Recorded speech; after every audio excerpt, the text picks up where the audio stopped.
Secret 7 Adventure by Enid Blyton.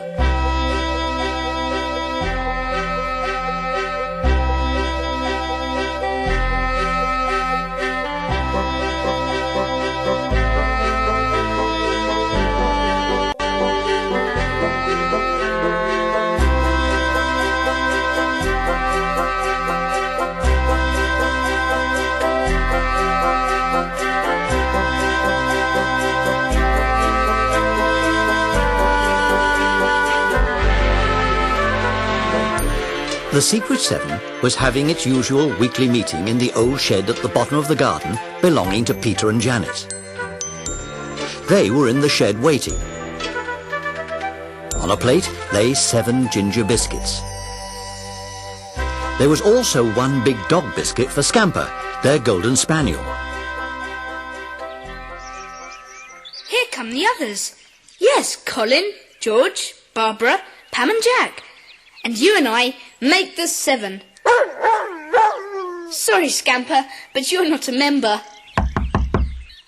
Password! Rabbits! Come in, Colin. Rabbits! And you, Jack. But where's your badge? Sorry, I think Susie's got it. She's a pest. You'll have to get it back from that sister of yours. You must hide it so that Susie can't get it. Everyone's come in now, Peter. Right, Janet.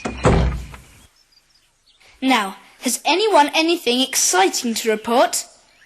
No? This is the 4th week we've had nothing to report. I don't see much point in having a secret society if we don't have some mystery to solve or have an adventure. Well, think one up, Barbara. Can't we make up some kind of adventure? I mean, couldn't we dress up as Red Indians or something and go somewhere and stalk people without their knowing it? Janet and I have got American Indian clothes. Hands up, everyone who's got some. That's everyone except Colin. I know what we'll do then. We'll split into 2 parties, one at each end of the thicket, and we'll see which party can stalk and catch Colin. Good idea, George. We'll meet here at 2:30. Password! Rabbits! It's Susie! I'm a member. I know the password and I've got the badge. She's running off. Catch her, Jack. I will, but now we need a new password. Oh, yes. Let's make it Indians. At 2:30, the Secret 7 Society set off for Little Thicket. It lay beside a big mansion called Milton Manor, which had high walls all round it. Little Thicket was certainly the right kind of place for playing Red Indians. It was a mixture of heather and bushes and big trees.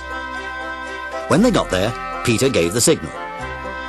The Indians covered their eyes and began to count to 100. Colin ran to a tree and climbed up quickly into the thick branches.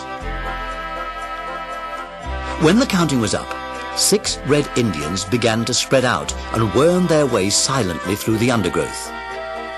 Colin could see some of them and kept chuckling to himself. They'll never find me up here. Hello, what's that man doing? Climbing over the wall of Milton Manor. Now where's he gone? He must have jumped down. Oh no, there's Peter. He's crawling straight towards where the man was. Peter must have seen him. Peter, what is it? Why are you showing yourself? There was a man under one of the bushes. He got up and shot away.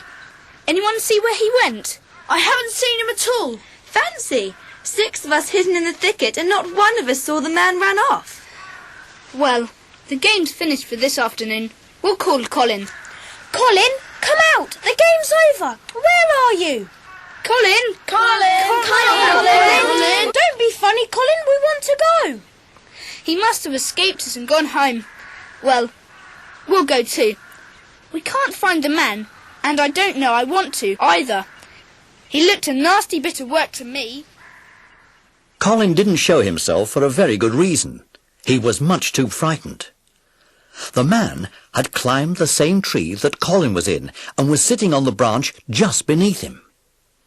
In despair, Colin watched his friends leave Little Thicket. The man saw them go too. He gave a little grunt and slid down the tree, then made his way out of the thicket. Colin had been unable to see anything of him except the top of his head. He slid down the tree and ran at top speed to the Secret Seven shed. Indians! And now everybody in the district knows our latest password. Wherever have you been?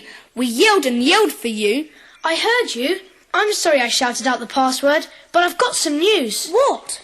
When Peter shouted out that he'd found the man hiding, I was up a tree. The man Peter found climbed it too. I'd already seen him on top of the wall that surrounds Milton Manor. What happened in the end? After you'd all gone, he slid down the tree and went. I slid down too and ran for home. What was he like? I only saw the top of his head. He had a bald patch. Did you see him closely, Peter? Fairly, but he wasn't anything out of the ordinary. Clean-shaven and dark-haired. Well, I suppose that's the last we'll hear of him. When's our next meeting? We'll meet on Wednesday evening. What about a new password? We'll have, adventure, seeing as we've just missed one. They all went their several ways home, and nobody thought much more of the peculiar man at Little Thicket. But the news on the local radio that evening made all the Secret Seven think of him again. Lady Lucy Thomas's magnificent and unique pearl necklace was stolen from her bedroom at Milton Manor this afternoon. Nobody saw the thief. Peter and Janet sprang up at once. It was the man they had seen. They must have a Secret Seven meeting. The messages to everyone were passed round that evening, and at 9:30 next morning the society met. What's this important meeting about, Peter? You know the man Colin saw yesterday, climbing over Milton Manor wall? Yes. Well, it said on the radio last night that a thief stole Lady Lucy Thomas's pearl necklace yesterday. Gracious! And that was the man you and Colin saw? Must have been. The thing is, what can we do about it? Oughtn't we to tell the police? I suppose so. Not that we can help them much. Let's all go down to the police station now. Right, come on.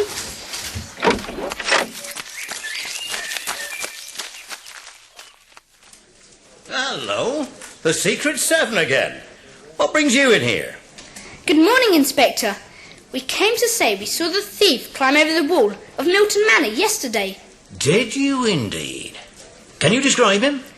A bit scruffy, dark hair and clean-shaven. It beats me how he climbed that enormous wall. No ladder was used. He must climb like a cat. Is there anything we can do to help? Nothing much, I'm afraid. Except keep your eyes open in case you see him again. We're thinking of going back to where Colin saw him get over the wall. See if we can find anything. Well, let me know if you do. The seven made their way to Little Thicket, and Colin pointed to a holly tree beside the wall.